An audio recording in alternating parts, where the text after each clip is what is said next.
I mean, if you're married with kids and you get caught up in one of our operations and your face is on the, Facebook or whatever, you don't really want that to happen again. So we're not seeing a whole lot of repeaters since the beginning of the year since we've started this, because I think they're probably starting to pick up on that, okay, well, once was on the news was enough for me. I don't want to get my family embarrassed again, so. Demand is getting bigger for younger aged girls, victims, boys. So that demand is being filled. So the strip clubs, it's all part of the production. The movies, the girls are getting younger. The strip clubs, their demand is for younger dancers. Viewing it online, any of that. It's kind of like that saying, like, once you know about it, you can't ignore it kind of thing. And so I think awareness is just so important. And if we could just get everyone just to have that little piece in their ear, like, this is happening, and even for them to say it to their friend and to say it to their friend, just raise that awareness, because as awareness is being raised, demand is going to be, that supply and demand chain is going to be broken, which I think is so important, because if there was no demand, there'd be no supply.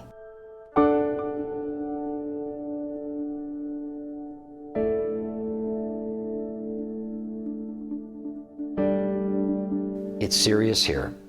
Because of that, we wanted to do something. We wanted to focus more direct attention on it. So we created a Human Trafficking Bureau at the Department of Justice Division of Criminal Investigation, with a special agent in charge of that division and 6 agents who focus on doing this work. Now, we're not going to do all the work. What happens is we're working to coordinate better strategies statewide with other local law enforcement agencies. We're doing training. We're providing resources when we can. I do wholeheartedly support the Attorney General's efforts to raise attention and to educate law enforcement. What I hope is that educational effort by those 7 agents that are hired is culturally informed, is trauma informed, and involves all of the others of us doing the work on the ground in the community who see all the downstream consequences that could inform law enforcement's response on the front end. Recently we've been trained to team up with the Cook County Sheriff's Office on the National John Suppression Initiative. Basically, years ago, it was seen as, sex trafficking, or not sex trafficking, but prostitution was seen as taboo, and it was the girls that were the issue. So it was ticket the girls, take them to jail, but we saw all that really did was it forced them back out onto the track or the streets or the hotels, because if you gave them a $1,000 ticket, what are they going to have to do? They're going to have to go get more dates to pay for that ticket and or sit in jail for that. So over time, we've realized that doesn't really work. So now we've moved on to what we call demand suppression, and that's where the NJSI, which is the National John Suppression Initiative, comes into play, and we're actually targeting the Johns in the sense of if we don't have the buyers of sex trafficking, then we don't necessarily have the problem of sex trafficking. It's not a matter of just arresting our way out, although there are people we need to arrest. There's also going to have to be the service to the survivors aspect. There's going to have to be the public awareness and prevention campaign. All of those things, law enforcement, treatment, prevention and awareness, all those pieces have to be working together if we're going to solve this. It has to become something that citizens in Wisconsin understand is a scourge, that it's modern day slavery, that this isn't harmless. It's not someone who's doing something out of their own free will to make money. Kids are being sold for sex, really. Kids are being exploited all throughout this country, and we want to do our part to end child sexual exploitation here in the greater Milwaukee area. Shifting the perspective to there's a lot more under the surface that we don't ever get to see and we don't talk about, and it's coercion and it's abuse and it's emotional abuse and physical abuse and threats and all of these things. And there's always that element of sexual abuse and sexual violence, and we just don't talk about that. And so now that we're starting to see, like, oh, there's a lot more to this, we're kind of identifying these victims and survivors as, okay, let's talk about how you got here. Let's talk about all of those things that you had to go through, and all of this trauma that you had to go through. How did you get here? It's going to take a gentle touch to convince a trafficking victim to work with us, to come to us, to trust us, and to know that we're in this for the long haul with them. And that's all part of the training for law enforcement.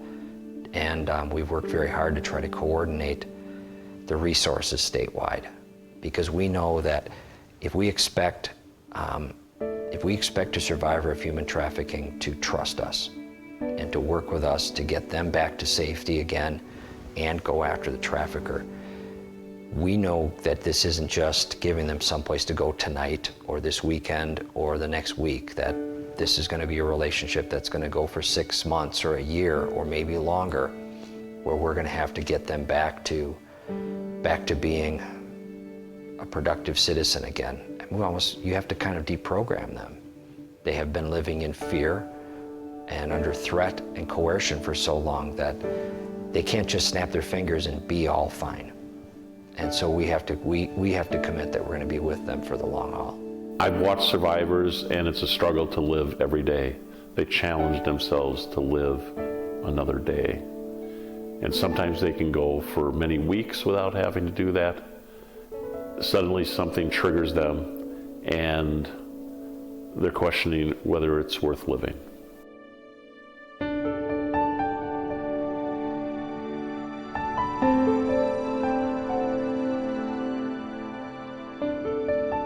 The really tough parts about my story, even at this age, as old as I am, 37, is still the effects that it had on my family.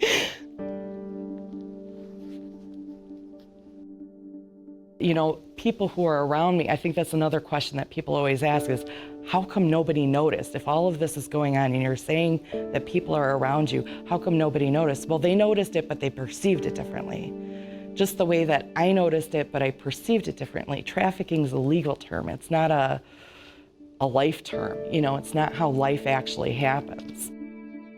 I don't know that you ever fully get out of it. Particularly when all of these people they're not in jail. I mean, they're roaming the earth freely. They can access me really whenever they want. But I do feel like I have opportunities to, at the very least, even if they do come kill me, like they say they're going to, at least there's people in the community who are listening and who know what's happening. And even if they kill me, at least the truth is real to people.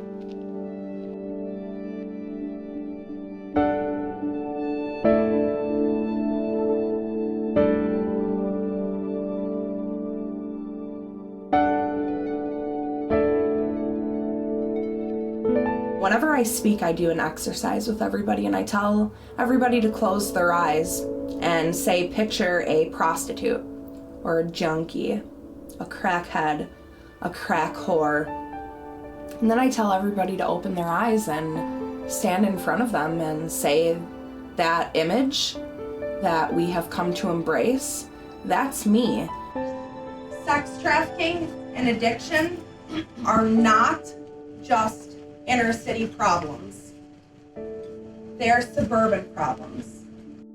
You know, our society has become okay with locking away drug dealers and arms dealers, but yet we keep wanting to turn a blind eye to people selling humans over and over, because the reality is, once the drugs are gone, you can't resell them, and you can do that with a human. I want people to be aware, I want people to be educated, I want people to know that this is not an inner city problem. This is an everywhere problem. This is a suburban problem, especially with the heroin epidemic sweeping over our cities and youth starting with prescription painkillers. I want people to start the conversation.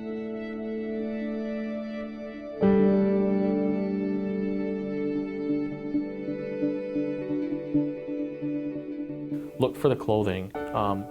Look for, are you in a convenience store and you have a girl and guy together and the girl is just like walking behind the guy, not talking to anybody, head down, looks scared, looks nervous, and then the guy is making all the decisions of, you know, and yeah, obviously, you know, we all know that as a couple, if you go into the gas station or something, the guy's, well, old school is the guy's supposed to pay and whatnot, so we're not saying that, but look at her demeanor. Does she have bruises? Does she have a black eye?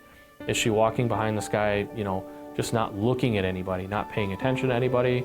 And, you know, if you bump into her, if you say hello or something and she just looks down and doesn't talk to you, that's because she doesn't have permission to talk to you. That's how these power and control pimps work, is they don't want you looking at somebody, talking to anybody. You can look for the girl who is walking in the mall with her friends, maybe a couple steps back from everybody, keeping her head down. You can look for the victim who is with an older man or older boyfriend. Befriending them, hanging out with me, I'll take care of you, I'll give you rides, let me buy you some stuff, and they just, that trusted adult. And so it's like just understanding what it looks like is really that and protecting those young kids, you know. It's important for people to pay attention to what's going on around them, not just for this, but for all crimes. Pay attention to suspicious vehicles. Pay attention to suspicious people. Why are they in the neighborhood? Are they normally in the neighborhood? Are they frequenting that maybe certain times of day, certain times of the week? Is it unusual? Those are things that we want to know. Those are the things that if it looks weird to you and out of place, then it is.